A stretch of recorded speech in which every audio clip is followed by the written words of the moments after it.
So i'tikaf, what's the i'tikaf literally means to hold to something. You're sticking by something, okay? And adhering to it, okay? Now, we just mentioned that one of the main purposes of i'tikaf is that you're taking advantage of the last 10 nights of Ramadan. Another one is this statement of Ata, who was one of the early generations of scholars, I think it was a tabi'i.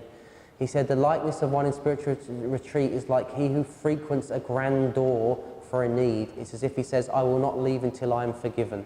So he's holding to Allah's door saying, I'm not leaving until I get my prayers answered. And that's the idea of i'tikaf. And one of the main purposes of i'tikaf is that you're praying all your prayers in jama'ah. That's the main focus of it. So you're sitting between those prayers as if you're, and the Prophet ﷺ describes someone who does that, it's like he's a murabit. He's someone on the frontiers of the Muslim lands defending it, as if he's standing guard and keeping the fort. And so that's the idea of i'tikaf. That's the main purpose, and that's why you stay in the mosque, so that you make sure you get all the prayers in congregation. Now, so that's the purpose of i'tikaf. I like the way I approached i'tikaf. Alhamdulillah, I used to be quite regular in i'tikaf. These last few years I've not done it as much. That's what happens when you become self-employed. You worry more about your rizq. In the old days, what I used to do, I saw i'tikaf as a means to really detach myself and really just get away from everything. What a lot of people do in i'tikaf, and I'm not belittling this, and it definitely has its role, is they do studies, don't they, in i'tikaf? So they go into the mosque and they set up programs for people. I personally think, this is my own personal opinion, I'm not saying it's right, it defeats the purpose. Because, but I realise for some people who are not usually that focused and they don't know much about the religion, why people do that.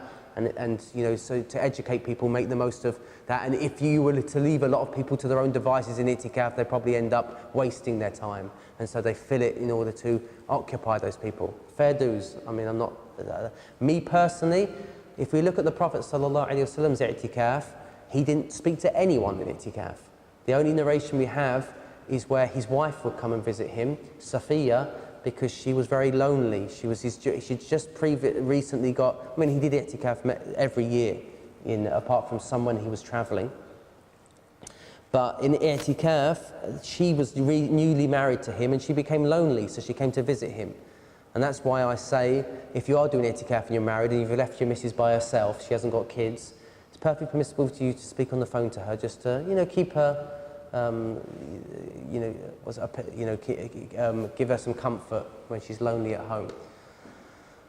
Now, so the Prophet ﷺ generally, as a principle, stayed in a tent. He made himself a tent in the mosque, and he kept there, and he only come out for the prayer times. So the idea of i'tikaf is it's that one time of the year where you give yourself some solitude, and you really connect to Allah subhanahu wa ta'ala. So what I tried to do in i'tikaf was just pure Qur'an. I would do Qur'an and only dhikr. That's it. So the whole day I was hitting it with, I wanted to basically just keep my whole day not even speaking to people, just Qur'an, Qur'an, Qur'an, then dhikr when I got tired, or rest and sleep when I'm tired. And that was, when I did that with the Qur'an, I was getting some meanings coming out of that Qur'an, honestly. It was amazing. I've never experienced it. And it's weird, the Qur'an's a strange book in the sense that you get these unveilings about the Qur'an and then they go. Like you read it again and it's as if they don't come back sometimes. And that's just the nature of the Qur'an. It's like sometimes it just seems to open things for you for that moment and then they go at other times. And when I decided to do this, so even when people were breaking fast, I'd sit with them for a moment, break my fast and then get back in because I knew we'd get chatting again. And so this is what I wanted to do. So I think everyone should do that at least once in their lifetime, a complete detox, I call it. It's a spiritual, physical and mental detox. You're detoxing your mind from everything but the Qur'an and dhikr of Allah, and you're detoxing your mind from any speech that anyone could get in you. Basically, in those 10 days of i'tikaf, you don't want anyone's thoughts, apart from that you can't control your own thoughts, but anyone else getting any chit-chat in there. And you just want to flood it with Allah's remembrance so that it's a pure detoxification of everything. What inspired me to do this was I was reading a book by Jack Canfield. I don't know if people have heard of Jack Canfield. He's like one of these personal development coaches.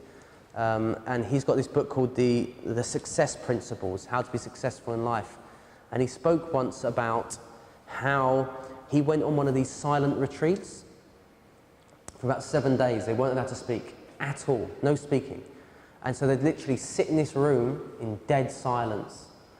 And and they would just sit, and every so often in the day they would go for walks, but they weren't allowed to speak to anybody. And he said, the first day my brain was going nuts. He was like, what on earth are you doing here? You're wasting your time. You could be doing this, you could be doing that. You know, your business is getting affected. And then it continued this, like his mind just racing for about 3 days. And then after 3 days, guess what happened? His mind ran out of things to think about. And he just said he went into this state of being where he's just had ultimate clarity in his mind. And he said this continued for the rest of the days, and he went out of the retreat and he just seemed to have, he said it was like that innate voice of, like God's voice basically within him, that just given him clarity. And he'd never felt that in his life. It's like, you know, the rest of, if you think about it, as you grow up, your parents and the people around you, your friends, they sort of define your thoughts because they're speaking to you, and you lose your own direction to a certain extent. And so he said he felt like he'd come back to that primordial sort of voice within him that was what was his real needs and desires in life. And he said, I never lost that, he said. He said it got quieter, but he said it was always that I could always be able to pick it out. It was like, you know, if you're a parent, you've got your child in the playground and there's loads of kids' voices, but you can always pick out your child's voice. He said that's what it became like. And so that inspired me to do this, and to connect to the ultimate voice was the, if you can call that, the speech of Allah subhanahu wa ta'ala is your focus. And so that's what I invite people to try to do in i'tikaf. And so the reality of i'tikaf is you can do what you want in i'tikaf. Okay, it doesn't invalidate the i'tikaf. In the Hanafi school, I'm not sure about the other schools, you have to be fasting for your i'tikaf to be valid, and you have to be in a state, for a woman, she has to be not on her menses, okay?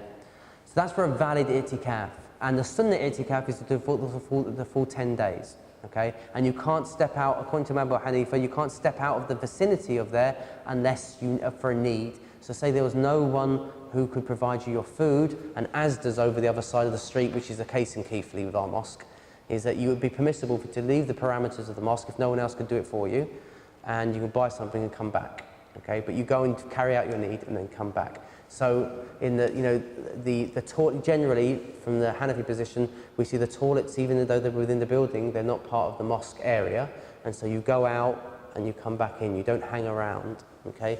The Sahibain, the two positions, they had a different opinion. So there's leeway there if people make small mistakes in their i'tikaf. But the idea is you stay as much as you can in the vicinity of the mosque. Or for women, in the Hanafi school, it's permissible for women, if the mosques aren't catering for them, that they can do i'tikaf within the place they usually pray, which is going to be their bedroom or something, or a prayer room. You might designate a prayer room in your house. But you're not supposed to leave there, and you try to get other people to cater for your needs that you do. Now, what I say about this though, if you can't do the full 10 days, then do a few days. It's nothing, you know, it's not this, don't have this all or nothing mentality. And you know, and women, say like she comes on her period halfway through her i'tikaf, just don't tell anyone. You know, you just enjoy the 10 days regardless. You know, you don't sit there bemoaning, oh, my i'tikaf is over. Oh, I've got to go back into the world. I'm told you have to tell anyone, okay? Just keep up the fast and enjoy your 10 days. Use your 10 days or use whatever days you've got that you can do to just completely detox and get away from all your responsibilities and just see how you cope, how you fare. I mean, it was an amazing experience. I really, really loved doing i'tikaf. And some of the advices I have about i'tikaf is, you know, a lot of mistakes people make, and I feel it's not a mistake, but you're missing out on the point, is, you know, that after Asr, on the last day, everyone starts cleaning up all their stuff in the mosque, don't they? I say, no. That's your last moments. I say, while everyone's hoovering and cleaning up and ready to go, you stay there. In fact, in the Maliki school, they have the position that it's sunnah to stay in the mosque right up until the Eid prayer, you know, the morning. And I used to practice that actually. I used to stay in the mosque and like have all my Eid clothes. My wife would send me the Eid clothes with someone, and I would stay there right up to the Eid prayer. I used to love doing that. And it's a sense that, you know, and no one's there then, so you really feel like you're all alone. And so make the most of that. And also, because you've used electricity in the mosque, you've used things to give a bit of, you know, money to the mosque after leaving, to give them thanks that you've taken up, that you've used the space of the community as well. These are things I recommend in i'tikaf. I think I've covered, yep. So yeah, what some people, in Morocco, it's not a practice really, the mosques don't cater for i'tikaf. Imam Malik's position was that he didn't recommend i'tikaf actually, because in those days, in those early days, you know, the scholars were engaging in worship, in teaching, so that was their focus. So in Morocco, it's not very common for people to do i'tikaf, but some of the zawiyas and like, you know, community, they decide to do it. Obviously, it's not a valid i'tikaf because it's been in the mosque, but leave the people to do it. You know, it's better than doing nothing. And so if people wish to come together as a collective and do something in a particular building, I don't discourage that. Obviously, you don't get the reward of an official i'tikaf. You don't get your badge, okay? But it's better than it's better than nothing, and I wouldn't put people off doing that, okay? Yeah. If they designate it as a mosque, but a lot of them don't. Okay, yeah. That depends on the intention on establishing it. Okay. So yeah, and the Zawiya is not really officially a place where you can do i'tikaf, but I don't have an issue, to be honest, as long as you understand that it's not. Okay. Yeah, and so if you broke your fast in i'tikaf, even accidentally, that would be considered a breaking of the 10 days of the i'tikaf.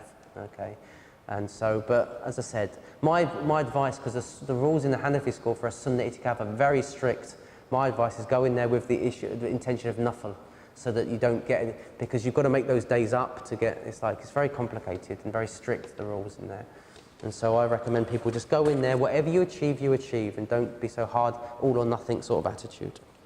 Okay, we've got about a few more minutes and we have a break. Any more questions about i'tikaf, Zainab? Yeah.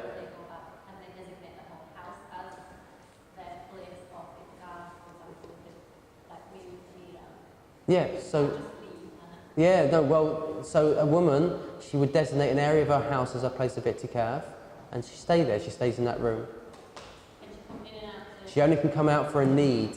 So say there is a pressing need, so tending to a child, yes, that wouldn't invalidate your i'tikaf. Obviously, it would be ideal if someone else were to take care of the child in that period. But as I said, it's sort of gonna, if you've got a child, it sort of takes away from the essence, because you're always going to be distracted, to be honest. Because, and so, it's, you know, you do what you can, okay? Do you do it where, for example, it wouldn't be the full, in the Hanafi method, it's not the full 10 days, Sunnah i'tikaf, but Yeah. you designate like for the 10 days, have every night as an i'tikaf? Yeah, as I said, with this, I just say to people, look, it's not an all or nothing thing. Just do something. Okay, it's better than nothing. That's what I say. In the end, it's a bit of time with you, with Allah. And don't get so, you're not doing a proper i'tikaf, there's no point doing that and all that. I don't like that attitude.